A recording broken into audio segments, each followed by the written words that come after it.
ಪರಿಪಶ್ಯಂತಃ ಸರ್ವ ಏವ ದರಿದ್ರತಾ ಅಧೋಧಃ ಪಶ್ಯತಃ ಕಸ್ಯ ಮಹಿಮಾನೋಪಚೀಯತೆ. ಶ್ರೀ ಗುರುಭ್ಯೋ ನಮಃ. ಒಬ್ಬ ಮನುಷ್ಯನಿಗೆ ತನ್ನ ಮೇಲಿನ ವರ್ಗದ ಕುಟುಂಬದ ವ್ಯಕ್ತಿಗಳನ್ನ ನೋಡಿದಾಗ ಅನ್ಸತ್ತೆ ನಾನೊಬ್ಬ ದರಿದ್ರ ಅಂತ. ಯಾವಾಗ ಅದೇ ಮನುಷ್ಯ ತನ್ನ ವರ್ಗಕ್ಕಿಂತ ಕೆಳಗಿನ ವರ್ಗದ ಮನುಷ್ಯರನ್ನ ನೋಡ್ತಾನೋ ಆಗ ಆ ಮನುಷ್ಯನಿಗೆ ಅನ್ಸತ್ತೆ ನಾನು ಮಹಿಮಾನ್ವಿತ ಅಂತ. ಇದಕ್ಕೊಂದು ಕಥೆ ಇದೆ. ಒಂದೂರಿನಲ್ಲಿ ಒಬ್ಬ ಮಧ್ಯಮ ವರ್ಗದ ಕುಟುಂಬ ಇರುತ್ತೆ. ಆಗೇನಾಗತ್ತೆ ಅಂತ ಹೇಳಿದ್ರೆ ಅವರು ಎಲ್ಲರನ್ನ ಪ್ರೀತಿಯಿಂದ ಮಾತನಾಡಿಸ್ತಾ ಇರ್ತಾರೆ.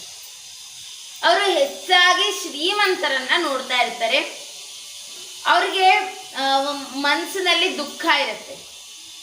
ಶ್ರೀಮಂತರು ಎಷ್ಟು ದೊಡ್ಡ ಬಂಗಲೆಯನ್ನ ಕಟ್ಟಿಸಿದ್ದಾರೆ, ಅವರನ್ನ ನೋಡಿದ್ರೆ 3 ಬೈಕನ್ನ ಇಟ್ಕೊಂಡಿದ್ದಾರೆ, 2 ಕಾರ್ಗಳಿವೆ, ದೊಡ್ಡ ಟಿವಿ ಇದೆ. ನಮ್ಮನೇಲಿ ಇಲ್ಲ, ನಾನು ಬಡವ ಅಂತ ಆ ಮಧ್ಯಮ ವರ್ಗದ ಕುಟುಂಬದ ಸದಸ್ಯರು ಯೋಚಿಸ್ತಾರೆ. ಒಂದು ದಿನ ಪ್ರಯಾಣ ಮಾಡಬೇಕಾದ್ರೆ ದಾರಿಯ ಮಧ್ಯದಲ್ಲಿ ಶೌಚಾಲಯಕ್ಕೆ ಹೋಗಬೇಕಾದ ಪರಿಸ್ಥಿತಿ ಬಂದಾಗ ಒಂದು ಕಡೆ ನಿಲ್ಲಿಸ್ತಾರೆ. ಅಲ್ಲೊಂದು ಚಿಕ್ಕ ಗುಡಿಸಲಿರುತ್ತೆ. ಅಲ್ಲಿ ಅಜ್ಜಿ ಮತ್ತೆ ಮಗ ಇಬ್ರು ಕೂಡ ವಾಸಿಸ್ತಾ ಇರ್ತಾರೆ. ಯಾವ ರೀತಿಯಾದಂತಹ ಪರಿಸ್ಥಿತಿ ಅಂತ ಹೇಳಿದ್ರೆ ಒಂದು ಹೊತ್ತಿಗೂ ಕೂಡ ತಿನ್ನಲು ಅಸಾಧ್ಯವಾಗಿರುವಂತಹ ಪರಿಸ್ಥಿತಿ ಆ ಒಂದು ಗುಡಿಸಿನ ಇದ್ದಂತಹ ಸದಸ್ಯರಿಗಿತ್ತು.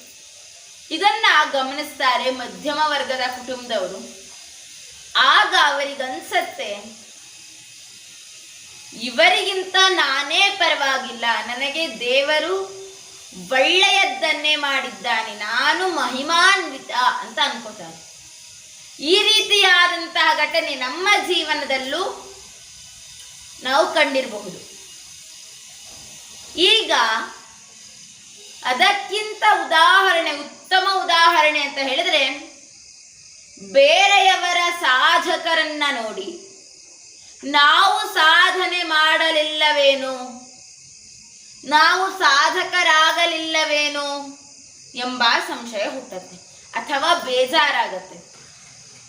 ನಾವು ಆಗ ನಮ್ಮಲ್ಲಿರುವಂತಹ ಅಸಾಧಾರಣ ಪ್ರತಿಭೆಯನ್ನ ಯಾವಾಗ ಗುರುತಿಸ್ತೇವೋ ಆಗ ನಾವು ಅಸಾಧಾರಣರು ಆಗಬಹುದು.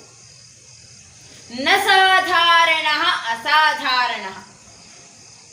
ಯಾರು ಸಾಧಾರಣರಲ್ಲವೋ ಅವರೇ ಅಸಾಧಾರಣರು. ಯಾವಾಗ ನಾವು ನಮ್ಮ ಮನಸ್ಸಿನ ಒಳಗೆ ಇರುವಂತಹ ಅಂತಃಕರಣದಲ್ಲಿರುವಂತಹ ಪ್ರತಿಭೆಯನ್ನ ಗುರುತಿಸಿಕೊಳ್ಳುತ್ತೇವೆಯೋ ಆಗ ಮಾತ್ರ ನಾವು ಅಸಾಧಾರಣರಾಗಲು ಸಾಧ್ಯ.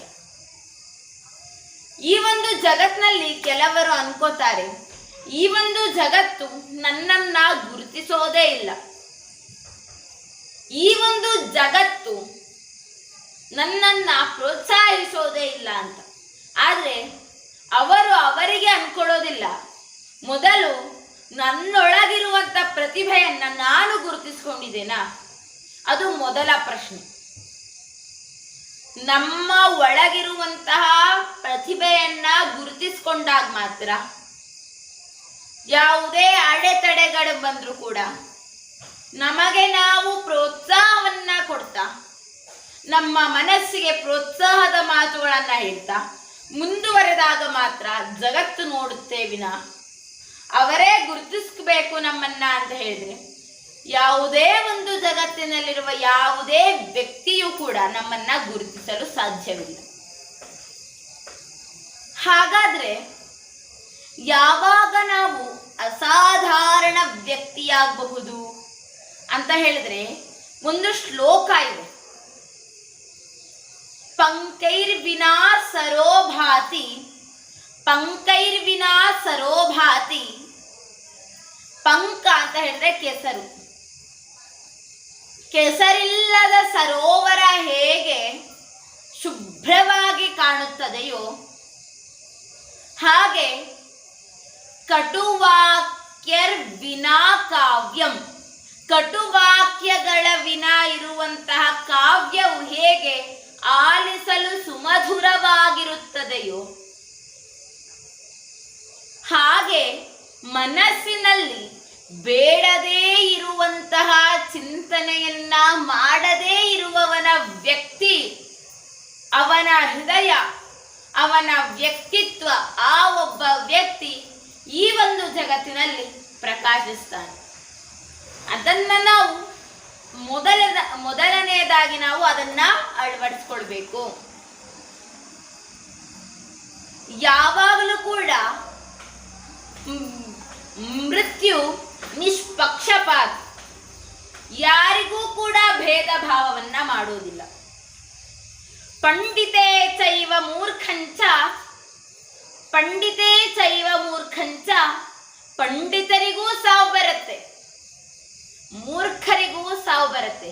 ಬಲವತ್ವಮಪಿ ದುರ್ಜನೆ, ಬಲವಾಗಿರುವವರಿಗೂ ದೊಡ್ಡ ದಡೂತಿ ವ್ಯಕ್ತಿಗಳಿಗೂ ದುರ್ಜನರಿಗೂ ಸಾವು ಬಂದೇ ಬರುತ್ತೆ. ಈಶ್ವರೇಚ ದರಿದ್ರೇಚ, ಈಶ್ವರನಿಗೂ ದರಿದ್ರನಿಗೂ ಸಾವು ಬಂದೇ ಬರುತ್ತೆ. ಮೃತ್ಯು ಸರ್ವತುಲ್ಯತ ಅಂತ ಹೇಳುತ್ತೆ. ಅದಕ್ಕೆ ಎಲ್ಲರಿಗೂ ಸಾವು ಬರುತ್ತೆ. ಪಂಡಿತರಿಗೂ ಸಾವು ಬರುತ್ತೆ, ದರಿದ್ರರಿಗೂ ಸಾವು ಬರುತ್ತೆ, ದುರ್ಜನರಿಗೂ ಸಾವು ಬರುತ್ತೆ, ಅಧಮರಿಗೂ ಸಾವು ಬರುತ್ತೆ, ಮಧ್ಯಮರಿಗೂ ಸಾವು ಬರುತ್ತೆ, ಉತ್ತಮರಿಗೂ ಸಾವು ಬರುತ್ತೆ. ಯಾವ ರೀತಿಯಾದ ವ್ಯಕ್ತಿಯಾಗಿ ನಾವು ಸಾವನ್ನ ಪಡಿಬೇಕು ಅಂತ ನಾವು ಮೊದಲು ನಿರ್ಧರಿಸಬೇಕು. ಯಾವಾಗಲೂ ನಮ್ಮ ಚಿತ್ತ ಉತ್ತಮರಾಗಿಯೇ ನಾವು ಮರಣವನ್ನ ಅಪ್ಪಬೇಕು. ಅಧಮ ಧನಮಿಚ್ಚಂತಿ ಧನಮಾನೋತಿ ಸಂಪದ, ಧನಮಾನೋತಿ ಮಧ್ಯಮಾಹ, ಉತ್ತಮಾಹ ಮಾನಮಿಚ್ಚಂತಿ ಅಂತ ಒಂದು ಶ್ಲೋಕ ಇದೆ. ಅಧಮರು ಯಾವಾಗಲೂ ಕೂಡ ಹಣದ ಆಸೆಗೆ ಬಲಿಪಶು ಆಗ್ತಾರೆ. ಮಧ್ಯಮರು ಹಣ ಮತ್ತೆ ಮಾನ ಎರಡೂ ಬೇಕು ಅಂತಾರೆ. ಆದರೆ ಉತ್ತಮರು ಮಾನವನ್ನ ಮಾತ್ರ ಅವರು ಪರಿಗಣಿಸ್ತಾರೆ. ಅಂತಹ ಮಾನವರಾಗಬೇಕು. ಮೊದಲು ನಾವು ಸಾಮಾನ್ಯರಲ್ಲಿ ಅಸಾಮಾನ್ಯತೆಯನ್ನ ನಾವು ಹುಡುಕಬೇಕು. ಆಗ ಮಾತ್ರ ನಮ್ಮಲ್ಲೂ ಕೂಡ ಸಾಮಾನ್ಯವಾದಂಥ ಹೃದಯದಲ್ಲಿ ಅಸಾಮಾನ್ಯವಾದಂಥ ಒಂದು ಪ್ರತಿಭೆ ಎಂಬ ಚಿಗುರು ಹುಟ್ಟಿಕೊಳ್ಳಲು ಸಾಧ್ಯವಾಗುತ್ತೆ.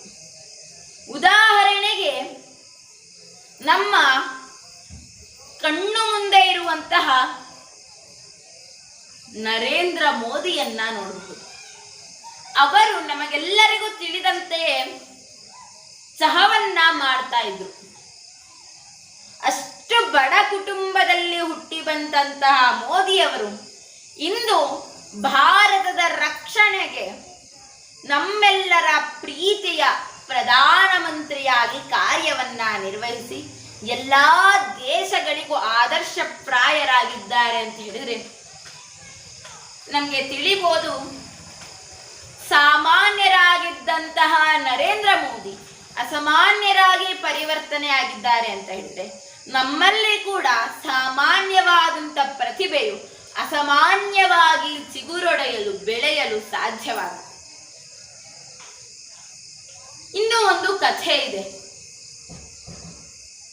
ಏನಂತ ಹೇಳಿದ್ರೆ ಒಬ್ಬಳು ತಾಯಿ ಇರ್ತಾಳೆ. ತಾಯಿಗೆ ಬಲೂ ಆಸೆ, ನನ್ನ ಮಗ ಕೃಷ್ಣನ ತರ ಇರಬೇಕು, ನಾನು ಯಶೋಧೆಯಾಗಿ ಪೋಷಣೆ ಮಾಡಬೇಕು, ಪಾಲನೆ ಮಾಡಬೇಕು ಅಂತ ಮದುವೆಯಾದಾಗಿನಿಂದಲೂ ಅವಳು ಆಸೆಯನ್ನ ಪಡ್ತಾ ಇರ್ತಾಳೆ. ಆದ್ರೆ ಆ ಆಸೆ ನೆರವೇರೋದಿಲ್ಲ. ಯಾಕೆ ಅಂತ ಹೇಳಿದ್ರೆ ಆಕೆಗೆ ಹುಟ್ಟಿದ ಹುಟ್ಟಿದಂತ ಮಗು ಅಂಗವೈಕಲ್ಯದಿಂದ ಕೂಡಿರುತ್ತೆ. ಹೇಗೆ ಅಂತ ಹೇಳಿದ್ರೆ, 2 ವರ್ಷದಲ್ಲಿ ಕಲಿಯಬೇಕಾಗಿದ್ದಂತ ಅಮ್ಮ ಎಂಬ ಶಬ್ದವನ್ನ ಆ ಮಗು 8ನೇ ವರ್ಷಕ್ಕೆ ಮೊದಲ ಬಾರಿ ಅಮ್ಮ ಅಂತ ಕರೆಯುತ್ತೆ. ಯಾಕೆ ಅಂತ ಕೇಳಿದ್ರೆ, A.R. ಮಣಿಕಾಂತ್ರವರು ಬರೆದಿರುವಂತಹ ನವಿಲುಗರಿ ಎಂಬ ಪುಸ್ತಕದಲ್ಲಿ ನಾವು ನೋಡಬಹುದು. ಆಕೆಗೆ ಆಸೆ ಇದ್ದಿದ್ದು ನಿರಾಸೆ ಆಗತ್ತೆ. ಎಲ್ಲರೂ ಹೇಳ್ತಾರೆ, ನೋಡು ತಾಯಿ, ಗಂಡ ಇಲ್ಲ, ಡಿವೋರ್ಸ್ ಕೊಟ್ಟಿದ್ದಾನೆ, ನೀನು ಒಬ್ಬಳೆ, ನಿನ್ನ ಹತ್ತಿರ ಅಂಗವೈಕಲ್ಯವಿರುವಂತಹ ಈ ಒಂದು ಮಗುವನ್ನ ಬದುಕಿಸಲು ನೋಡಿಕೊಳ್ಳಲು ಅಸಾಧ್ಯ ಆಗುತ್ತೆ. ನೀನು ಒಂದು ಕೆಲಸ ಮಾಡು,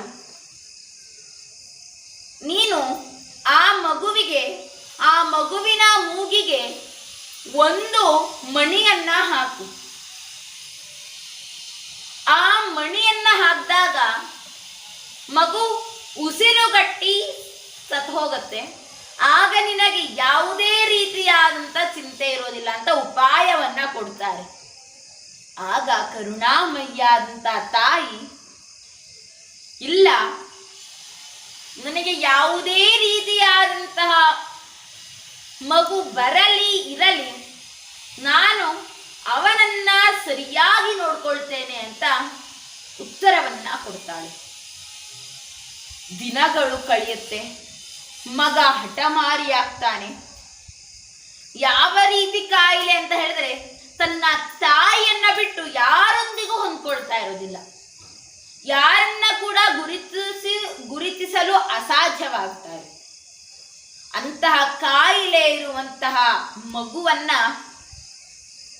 ತಾಯಿ ಚೆನ್ನಾಗಿ ನೋಡಿಕೊಂಡು ಒಂದು ಶಾಲೆಗೆ ಸೇರಿಸಿ, ಏನೇ ಕಷ್ಟ ಬಂದರೂ ಮಗುವಿನ ಜೊತೆಗಿದ್ದು ಮಗುವನ್ನ ಸಾಕಿಸಲು ಎಲ್ಲ ಮಾಡ್ತಾಳೆ. ಆದ್ರೂ ಕೂಡ ಮಗು ಚೇತರಿಸ್ಕೊಳ್ಳೋದಿಲ್ಲ. ಆಗ ಕರೀತಾಳೆ ಮಗುನ. ಕರೆದು, ನೋಡಪ್ಪ, ನಿನ್ನ ಹತ್ತಿರ ಎಲ್ಲವೂ ಸಾಧ್ಯ, ನೀನು ಸಾಧನೆಯನ್ನ ಮಾಡು. ಮೊದಲು ನೀನು ಚಿಕ್ಕ ಚಿಕ್ಕ ಪದಗಳನ್ನ ಕಲಿತ್ಕೊಂಡು ಹೋಗು, ಚಿಕ್ಕ ಚಿಕ್ಕ ವಾಕ್ಯಗಳನ್ನ ಮಾಡು. ನಿನಗೆ ಎಷ್ಟು ವರ್ಷವಾದರೂ ಪರವಾಗಿಲ್ಲ, ನಾನು ನಿನ್ನೊಂದಿಗಿರ್ತೇನೆ ಅಂತ ಒಂದು ವಿಶ್ವಾಸದ ಮಾತನ್ನ ಆಡಿದಾಗ 8ನೇ ವಯಸ್ಸಿಗೆ ಮೊದಲ ಬಾರಿ ಆ ಮಗು ಅಮ್ಮ ಅಂತ ಕೂಗುತ್ತೆ. ಆಗ ತಾಯಿಗಾದಂತಹ ಸಂತೋಷ ಇನ್ಯಾರಿಗೂ ಆಗಿರಲಿಕ್ಕಿಲ್ಲ. ಅಂತಹ ಸಂತೋಷ ಆಗತ್ತೆ. 16ನೇ ವಯಸ್ಸಿಗೆ ಬಂದಾಗ ಆ ಮಗು 10ನೇ ತರಗತಿಯ ಪರೀಕ್ಷೆಯನ್ನ ಬರೆಯುತ್ತೆ. 95% ಅನ್ನ ತೆಗೆದುಕೊಳ್ಳುತ್ತೆ. ನೋಡಿ, ಆ ತಾಯಿ ಮಗನಲ್ಲಿರುವಂತಹ ಸಾಮಾನ್ಯ ಗುಣವನ್ನ ಗುರುತಿಸಿ, ಅನಾರೋಗ್ಯದಿಂದ ಬಳಲ್ತಾ ಇದ್ರು ಕೂಡ ಆತನಿಗೆ ಆಗತ್ತೆ ಎಂಬ ಉತ್ಸಾಹವನ್ನ ನೀಡಿ ಎಲ್ಲವನ್ನ ಆ ಮಗು ಗೆಲ್ಲುವಂತೆ ಮಾಡ್ತಾಳೆ. ಹಾಗೆ ನಮ್ಮಲ್ಲಿ ಅನೇಕರು ಸಾಮಾನ್ಯರಲ್ಲಿ ಅಸಾಮಾನ್ಯತೆಯನ್ನ ತೋರಿಸ್ತಾರೆ. ಅವರಿಗೆ ಪ್ರೋತ್ಸಾಹವನ್ನ ಕೊಡಬೇಕು. ಆಗ ಮಾತ್ರ ಅವರು ಅಸಾಮಾನ್ಯರಾಗಿ ಬೆಳಿಬಹುದು. ಅನೇಕ ಉದಾಹರಣೆಗಳಿವೆ, ಅದನ್ನು ನಾವು ಗುರುತಿಸಬೇಕು. ಅಬ್ದುಲ್ ಕಲಾಂ ಅನ್ನ ನೋಡಬಹುದು. ಆಕಾಶದತ್ತ ನೋಡಿ, ನಾನು ಕೂಡ ಆ ಪಕ್ಷಿಯಂತೆ ಹಾರಾಡಬೇಕು ಅಂತ ಕನಸನ್ನ ಕಂಡಿದಂತ ಆತ ಅದನ್ನ ನನಸು ಮಾಡಿಸಿಕೊಂಡು ಭಾರತಕ್ಕೆ ರಾಷ್ಟ್ರಪತಿ ಆಗ್ತಾರೆ. ಅವರು ಬಡವರಾಗಿದ್ದು, ಅಂತಹವರಲ್ಲೇ ಅಸಾಮಾನ್ಯವಾದಂತಹ ಗುಣ ಇತ್ತು ಅಂತ ಹೇಳಿದ್ರೆ ನಮ್ಮಲ್ಲಿಯೂ ಕೂಡ ಇದ್ದೇ ಬೇರೆಯವರು ಗುರುತಿಸುವುದು ಬೇಡ, ನಮಗೆ ನಾವು ಗುರುತಿಸಿಕೊಳ್ಳೋಣ. ಅದು ಒಮ್ಮೊಮ್ಮೆ ಒಬ್ಬೊಬ್ಬರಿಗೆ ಕಷ್ಟವಾಗಬಹುದು. ಅಂದರೆ ತಮ್ಮಲ್ಲಿರುವಂತಹ ಪ್ರತಿಭೆಯನ್ನ ತಾವು ಗುರುತಿಸಿಕೊಂಡು ಮೇಲೆ ಹೋಗುವುದು ಕಷ್ಟವಾಗಬಹುದು. ಕೆಲವೊಂದು ಬಾರಿ ಕೆಲವರು ಹೇಳ್ತಾರೆ, ನಿನ್ನಲ್ಲಿ ಈ ಪ್ರತಿಭೆ ಇದೆ, ವರ್ಧಿಸ್ಕೋ ಅಂತ. ಆಗಲಾದರೂ ವರ್ಧಿಸ್ಕೊಳ್ಬೇಕು. ಅದನ್ನು ಯಾವಾಗ ಕೇಳದೆ ನಾವು ಮುಂದುವರೆತೇವೋ ಆಗ ನಾವು ಅಧಮರಾಗಿ ಮರಣವನ್ನಪ್ಪುವಂತಹ ಪರಿಸ್ಥಿತಿ ಬಂದೊದಗುತ್ತೆ. ಅದಕ್ಕೆ ನಾವು ನಮ್ಮಲ್ಲಿ ಸಂಗೀತ ಎಂಬ ಒಬ್ಬ ಮನುಷ್ಯ ಅಂತರಾಳದಲ್ಲಿ ಕುಳಿತಿದ್ದಾನೆ ಅಂತ ಹೇಳಿದ್ರೆ, ಆ ಸಂಗೀತ ಎಂಬ ಮನುಷ್ಯನಿಗೆ, ಮಾನವನಿಗೆ ಪ್ರತಿದಿನ ಆಹಾರವನ್ನ ಹಾಕ್ತಾ, ಪೌಷ್ಟಿಕಾಂಶತೆಯನ್ನ ತುಂಬುತ್ತಾ, ಎತ್ತರವ ದಷ್ಟಪುಷ್ಟವನ್ನಾಗಿ ಮಾಡಿ ಸಂಗೀತ ಎಂಬ ಮಾನವನನ್ನ ನಾವು ಮಕ್ಕಳಂತೆ ಕಂಡಾಗ ನಮಗೆ ಸಂಗೀತ ಎಂಬ ಅಸಾಧಾರಣವಾದಂಥ ಕಲೆ ನಮಗೆ ಬರುತ್ತೆ. ಯಾವಾಗ ನಾವು ನಮ್ಮಲ್ಲಿರುವಂಥ ಕಲೆಗೆ ನಾವು ಗೌರವಿಸೋದಿಲ್ವೋ ಆಗ ಪ್ರತಿಭೆ ಕೂಡ ನಮಗೆ ಗೌರವಿಸೋದಿಲ್ಲ. ಗಿವ್ ರೆಸ್ಪೆಕ್ಟ್, ಟೇಕ್ ರೆಸ್ಪೆಕ್ಟ್ ಅಂತ ಹೇಳ್ತಾರೆ. ಇದು ಬೇರೆಯವರಿಗೆ ನೋಡುವುದಕ್ಕಿಂತ ಮುಂಚೆ ನಮ್ಮ ಪ್ರತಿಭೆಗೆ ನಾವು ಗೌರವಿಸಿದರೆ, ನಮ್ಮ ಪ್ರತಿಭೆಗೆ ನಾವು ಪೂಜಿಸಿದರೆ ಪ್ರತಿಭೆಯೂ ಕೂಡ ನಮ್ಮನ್ನ ಗೌರವಿಸುತ್ತೆ. ಯಾವ ರೀತಿಯಾಗಿ ಅಂತ ಹೇಳಿದ್ರೆ, ಎಲ್ಲರ ಮುಂದೆ ಶ್ರೇಷ್ಠ ವ್ಯಕ್ತಿಯನ್ನಾಗಿ ಮಾಡುತ್ತೆ. ಅದಕ್ಕೆ ಸತತ ಪ್ರಯತ್ನದ ಅವಶ್ಯಕತೆ ಅಧಿಕವಾಗಿರುತ್ತೆ. ಯಾರೂ ಕೂಡ ಪ್ರಯತ್ನವಿಲ್ಲದೆ ಶ್ರೇಷ್ಠ ವ್ಯಕ್ತಿಗಳಾಗೇ ಇಲ್ಲ. ಜಗತ್ತಿನ ಮಹಾಪುರುಷರು ಬಂದಿರುವುದು ಜನಸಾಮಾನ್ಯರಿಂದ ಅಂತ ಹೇಳ್ತಾರೆ. ಎಲ್ಲರೂ ಕೂಡ ಸಾಮಾನ್ಯರಾಗಿದ್ದವರೇ. ಅವರು ಸಾಧನೆಯನ್ನ ಮಾಡಿದ್ದಾರೆ. ಇನ್ನು ಒಂದು ಕಥೆಯನ್ನ ನೋಡಬಹುದು. ಒಂದು ಮನೆ ಇರುತ್ತೆ. ಆ ಮನೆಯಲ್ಲಿ ತಂದೆ, 4 ಜನ ಮಕ್ಕಳಿರ್ತಾರೆ. ತಂದೆ ಶಾಂಪೂವನ್ನ ಖರೀದಿಸಿ ಮಾರ್ತಾ ಇರ್ತಾನೆ. ಆದ್ರೆ ಒಮ್ಮೆ ಅನ್ಸತ್ತೆ ತಂದೆಗೆ ಶಾಂಪೂವನ್ನ ಒಂದು ಚಿಕ್ಕ ಪ್ಯಾಕೆಟ್ ನಲ್ಲಿ ಹಾಕಿ ಮಾರಬಾರದ್ಯಾಕೆ ಅಂತ. ಆದ್ರೆ ಅದು ಯಶಸ್ಸನ್ನ ಗಳಿಸೋದಿಲ್ಲ. ನಂತರ ತಂದೆ ಮರಣವನ್ನ ಅಪ್ತಾರೆ. 4 ಜನ ಮಕ್ಕಳಿಗೂ ಸಮಾನವಾದಂತ ಭಾಗವನ್ನ ನೀಡಿರ್ತಾರೆ. ಆದ್ರೆ 3 ಜನ ಸಹೋದರರು ಕೂಡ 4ನೇಯವನಿಗೆ ಅನ್ಯಾಯನೇ ಮಾಡ್ತಾ ಇರ್ತಾರೆ.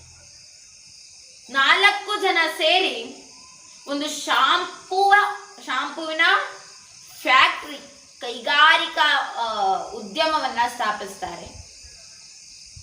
ಹೀಗಿರ್ಬೇಕಾದ್ರೆ ಅದರಲ್ಲಿ 3 ಜನ ಸಹೋದರರು ಕೂಡ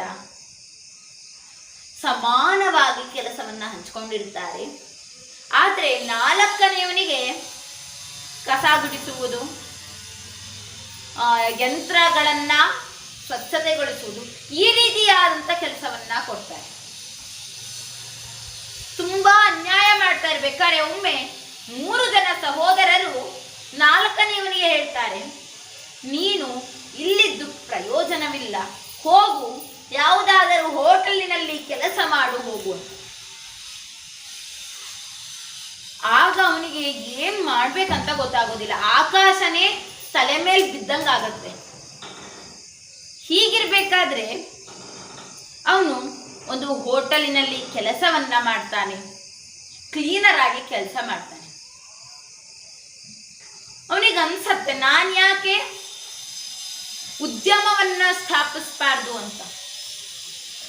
ಅವನು ಒಂದು ಚಿಕ್ಕ ಉದ್ಯಮದಿಂದ ಆರಂಭ ಮಾಡ್ತಾನೆ. ಅವರ ತಂದೆ ಹೆಸರು ಚಿನ್ನ ಕೃಷ್ಣನ್ ಅಂತ ಆಗಿರುತ್ತೆ. ಆ ಒಂದು ಚಿನ್ನ ಕೃಷ್ಣನೆಂಬ ಪದವನ್ನ ಶಾರ್ಟ್ ಲಘುವಾಗಿ ಮಾಡಿ ಚಿಕ್ಕ ಎಂಬ ಶಾಂಪುವನ್ನ ತಯಾರಿಸುವಂತ ಒಂದು ಚಿಕ್ಕ ಉದ್ಯಮವನ್ನ ಸ್ಥಾಪಿಸ್ತಾನೆ. ಅವನಿಗೆ ವ್ಯಾಪಾರದ ಒಂದು ಗುಟ್ಟು ಗೊತ್ತಿರುತ್ತೆ. ಕಡಿಮೆ ಬೆಲೆಗೆ ಮಾರಬೇಕು, ಅದು ಉತ್ತಮ ಗುಣಮಟ್ಟವನ್ನ ಹೊಂದಿರಬೇಕು, ಆಗ ಮಾತ್ರ ಜನರು ಖರೀದಿಸ್ತಾರೆ ಅಂತ ಗೊತ್ತಿರುತ್ತೆ. ಕೆಲವೊಂದು ಬಾರಿ ಅದು ಒಮ್ಮೆ 2 ತಿಂಗಳು ಅದು ಯಶಸ್ವಿಯಾಗಿ ನಡೆಯುತ್ತೆ. ಆದ್ರೆ ಇನ್ನೂ ಸ್ವಲ್ಪ ನಮ್ಮ ಬೆನ್ನ ಹಿಂದೆ ಸೂರಿ ಹಾಕೋರು ಇರ್ತಾರಲ್ವಾ, ಹಾಗೆಯೇ ಆ 4ನೆಯವನಿಗೆ ಸೂರಿ ಹಾಕಬೇಕು ಎಂಬ ಉದ್ದೇಶದಿಂದ ಸಹೋದರರೆಲ್ಲರೂ ಈ ಒಂದು ಶಾಂಪೂ ಸರಿ ಇಲ್ಲ, ಇದರ ಬಳಕೆ ಮಾಡಿದ್ರೆ ನಿಮ್ಮ ತಲೆ ಕೂದಲು ಬಿಳಿ ಬಣ್ಣಕ್ಕೆ ಬರುತ್ತೆ ಅಂತ ಎಲ್ಲವನ್ನ ಇಲ್ಲ ಸಲ್ಲದ ಒಂದು ದೂರನ್ನ ಕೊಡ್ತಾರೆ. ಆಗ 4ನೆಯವನು ಕುಗ್ಗೋದಿಲ್ಲ. ಅವನು ಏನ್ ಮಾಡ್ತಾನೆ ಅಂತ ಹೇಳಿದ್ರೆ ಜಾಹೀರಾತುಗಳನ್ನ ಕೊಡ್ತಾನೆ. ಕೆಲವೊಂದು ಅಂಗಡಿಗಳಿಗೆ ಹೋಗಿ ಉಚಿತವಾಗಿ ಆ ಒಂದು ಶಾಂಪೂವನ್ನ ಕೊಡ್ತಾನೆ. ನೀವು ಉಪಯೋಗ ಮಾಡಿ ನನಗೆ ತಿಳಿಸಿ ಅಂತಾನೆ. ಹೀಗೆ ಎಲ್ಲವೂ ಆದ ಮೇಲೆ ಆ ಉದ್ಯಮ ದೊಡ್ಡದಾಗಿ ಬೆಳೆದು ಇಂದು 3,000 ಜನ ಆ ಒಂದು ಉದ್ಯಮದಲ್ಲಿ ಕೆಲಸ ಮಾಡ್ತಾ ಇದ್ದಾರೆ. ಅದೇ ಇಂದು ನಾವೆಲ್ಲರೂ ಕೂಡ ಉಪಯೋಗಿಸುವಂತ ಚಿಕ್ ಶಾಂಪುವಿನ ಉದ್ಯಮ.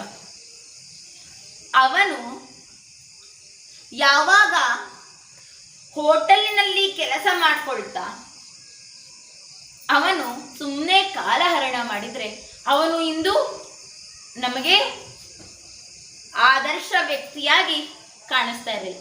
ಯಾವಾಗ ಅವರು ದೃಢ ಮನಸ್ಸನ್ನ ಮಾಡಿ ನಾನು ಅಸಾಮಾನ್ಯನಾಗಬೇಕು ಅಂತ ಮನಸ್ಸನ್ನ ಮಾಡಿ ಚಿಕ್ಕ ಉದ್ಯಮವನ್ನ ಸ್ಥಾಪಿಸಿದ್ರು, ಇಂದು ಅವರು ಹೆಸರಾಂತ ಉದ್ಯಮಗಾರರಾಗಿದ್ದಾರೆ. ಇದಕ್ಕೆ ಕಾರಣ ಅವರ ಸಹೋದರರು. ಎಂದು ಆ ಸಹೋದರರು ಅವರನ್ನ ದೂರ ಮಾಡದೆ ಹೋಗಿದ್ರೆ ಆ ಸಹೋದರಲ್ಲಿ ಒಬ್ಬನಾಗ್ತಿದ್ದೆ ವಿನಃ ಇಡೀ ಜಗತ್ತಿಗೆ ಅವನೊಬ್ಬನೇ ಸಾಧನೆ ಮಾಡಿದ್ದಾನೆ ಅಂತ ಗುರುತಿಸಿಕೊಳ್ಳಲು ಅಸಾಧ್ಯವಾಗ್ತಿತ್ತು. ಆಗುವುದೆಲ್ಲ ಒಳ್ಳೆಯದಕ್ಕೆ ಅಂತ ಶ್ರೀಕೃಷ್ಣ ಅದಕ್ಕೆ ಹೇಳಿದ. ನಮ್ಮ ಸಾಮಾನ್ಯತೆಯನ್ನ ಹೋಗಲಾಡಿಸಿ ಅಸಾಮಾನ್ಯತೆಯನ್ನ ತರುವಲ್ಲಿ ನಮ್ಮ ಸ್ನೇಹಿತರು ಸಹಕರಿಸಬಹುದು, ನಮ್ಮ ಬಂಧುಗಳು ಸಹಕರಿಸಬಹುದು, ನಮ್ಮ ಶತ್ರುಗಳು ಕೂಡ ಸಹಕರಿಸಬಹುದು. ಯಾರು ಯಾವ ರೂಪದಲ್ಲಿ ಬಂದು ನಮಗೆ ಸಹಕಾರ ನೀಡ್ತಾರೋ ಗೊತ್ತಾಗೋದಿಲ್ಲ. ಅದನ್ನ ಗಮನಿಸುತ್ತಾ ನಾವು ಕೂಡ ಎಲ್ಲರಂತೆ ಸಾಧನೆ ಮಾಡಿದವರ ಜೀವನ ಚರಿತ್ರೆಯನ್ನ ಓದ್ತಾ ಹಾಗೆ ನಮ್ಮ ಮನಸ್ಸಿನಲ್ಲಿ ಕಿಚ್ಚನ್ನ ಹೆಚ್ಚಿಸ್ಕೊಳ್ತಾ ನಾವು ಸಾಮಾನ್ಯರಲ್ಲಿ ಅಸಾಮಾನ್ಯರಾಗಬೇಕೇ ಹೊರತು ಅದೇ ನಮ್ಮ ಗುರಿಯಾಗಿರಬೇಕು. ಯಾವಾಗ ಛಲ ಹುಟ್ಟುತ್ತೆ ಅಂತ ಹೇಳಿದ್ರೆ ಛಲ ಹುಟ್ಟಿಸುವಂತ ಒಂದು ಪುಸ್ತಕವನ್ನ ಓದಬೇಕು. ಇದಕ್ಕೆ ನಮಗೆ ಹೆಚ್ಚಾಗಿ ಛಲ ಹುಟ್ಟಿಸುವಂತ ಪುಸ್ತಕಗಳು ಎಲ್ಲವೂ ಸಾಕಷ್ಟಿವೆ. ಅದರಲ್ಲಿ ಕೆಲವಷ್ಟನ್ನ ನಾನು ಇಲ್ಲಿ ಉಲ್ಲೇಖ ಮಾಡ್ತೇನೆ. AR ಮಣಿಕಾಂತ್ರವರು ಬರೆದಿರುವಂತ ನವಿಲುಗರಿ ಆಗಿರಬಹುದು, ಮತ್ತೆ ಹಾಡಿತು ಕೋಗಿಲೆ ಆಗಿರಬಹುದು, ಭಾವತೀರಯಾನ ಆಗಿರಬಹುದು, ಮನಸ್ಸು ಮಾತಾಡಿತು ಆಗಿರಬಹುದು, ಅಮ್ಮ ಹೇಳಿದ 8 ಸುಳ್ಳುಗಳಾಗಿರ್ಬೋದು, ಅಪ್ಪ ಅಂದರೆ ಆಕಾಶ ಆಗಿರ್ಬೋದು, ಹಾಗೆ ಸ್ವಾತಂತ್ರ್ಯ ವೀರ ಯೋಧರ ಅರವಿಂದ್ ಘೋಷ್ರಾಗಿರಬಹುದು, ಭಗತ್ ಸಿಂಗ್ ಆಗಿರಬಹುದು, ಮಕ್ಕಳಿಗಾಗಿ ಪ್ರಕಟ ಮಾಡಿರುವಂತಹ ಚಂದ್ರಶೇಖರ್ ಆಜಾದ್ ಎಂಬ ಪುಸ್ತಕ ಆಗಿರಬಹುದು, ಬಾಬು ಕೃಷ್ಣಮೂರ್ತಿ ಅವರು ಬರೆದಿರುವಂತಹ ಅಜೇಯ ಎಂಬ ಪುಸ್ತಕ ಆಗಿರಬಹುದು, ಅವರೇ ಬರೆದಿರುವಂತಹ ಭಗತ್ ಸಿಂಗ್ ಎಂಬ ಪುಸ್ತಕ ಆಗಿರಬಹುದು. ಈ ರೀತಿಯಾಗಿ ಅನೇಕ ಪುಸ್ತಕಗಳು ನಮ್ಮ ಛಲವನ್ನ ಕಿಚ್ಚನ್ನ ಹೆಚ್ಚಿಸುವಂತ ಪುಸ್ತಕಗಳು ನಮ್ಮಲ್ಲಿ ಇದೆ. ಅದನ್ನ ಆಯ್ದುಕೊಂಡು ನಾವು ಪಠನೆ ಮಾಡ್ತಾ ನಾವು ಕೂಡ ಅವರಂತೆ ಆಗುವುದು ಬೇಡ, ಆದರೆ ಅವರ ಛಲವನ್ನ ನಾವು ನೋಡ್ಕೊಳ್ತಾ ನಮ್ಮಲ್ಲೂ ಛಲವನ್ನ ಹುಟ್ಟಿಸ್ಕೊಳ್ತಾ ನಾವು ಸಾಮಾನ್ಯರಲ್ಲಿ ಅಸಾಮಾನ್ಯರಾಗಬೇಕು. ನಮ್ಮ ಮನಸ್ಸಿನಲ್ಲಿ ಅಹಂಕಾರ ಎಂಬ ಭಾವನೆ ಯಾವಾಗ ಒಪ್ಪುತ್ತೋ, ಅವರೆಲ್ಲರ ಪುಸ್ತಕ ನಾನು ಯಾಕೆ ಓದಬೇಕು ಅಂತ ಅನ್ಸುತ್ತೋ, ನಮ್ಮಲ್ಲಿ ಸಾಧನೆ ಮಾಡುವಂತ ಗುಣ ಇಲ್ಲ ಅಂತ ನಿರ್ಧಾರ ಆಗುತ್ತೆ. ಅದಕ್ಕೆ ಅಹಂಕಾರವನ್ನ ತ್ಯಜಿಸಿ ಎಲ್ಲರ ಪುಸ್ತಕವನ್ನ ಓದ್ತಾ ಎಲ್ಲರಲ್ಲಿರುವಂತ ಛಲವನ್ನ ಒಂದೊಂದು ಭಾಗದಷ್ಟು ನಾವು ಸಂಗ್ರಹಿಸ್ತಾ ಹೋದ್ರೆ ನಾವು ಅಸಾಮಾನ್ಯರಾಗುವುದರಲ್ಲಿ ಸಂಶಯವೇ ಇಲ್ಲ. ನಾನು ಅಸಾಮಾನ್ಯಳಾಗಲು ಪ್ರಯತ್ನಿಸುವೆ, ನೀವೆಲ್ಲರೂ ಕೂಡ ಅಸಾಮಾನ್ಯರಾಗಲು ಪ್ರಯತ್ನಿಸಿ ಅಂತ ಹೇಳ್ತಾ ನನ್ನ ಮಾತಿಗೆ ಪೂರ್ಣ ವಿರಾಮವನ್ನ ಕೊಡ್ತೇನೆ. ಧನ್ಯವಾದಗಳು.